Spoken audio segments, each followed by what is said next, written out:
તાજેતરમાં પ્રધાનમંત્રી નરેન્દ્ર મોદીએ અમેરિકા સાથે ટ્રેડ ડીલ કરી હતી. બંને દેશો વચ્ચે મહત્વના કરારો થયા હતા.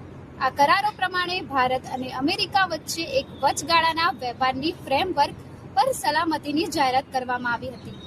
વચગાળાના વેપાર કરાર હેઠળ અમેરિકા ભારત પર હાલ 50% ટેરિફ ઘટાડીને 18% કર્યો છે, જ્યારે ભારતીય અમેરિકાના બધા જ ઔદ્યોગિક સામાન અને અમેરિકાના કેટલાક ફૂડ અને કૃષિ ઉત્પાદનો પરનો ટેરિફ શૂન્ય કર્યો છે.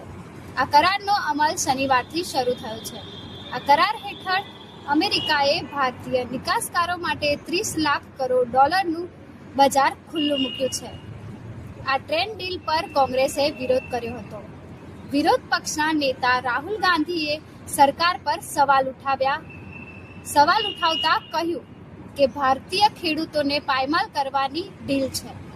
પ્રધાનમંત્રીએ અમેરિકાના રાષ્ટ્રપતિ ડોનાલ્ડ ટ્રમ્પના દબાણ હેઠળ આ ડીલની સહી કરી છે.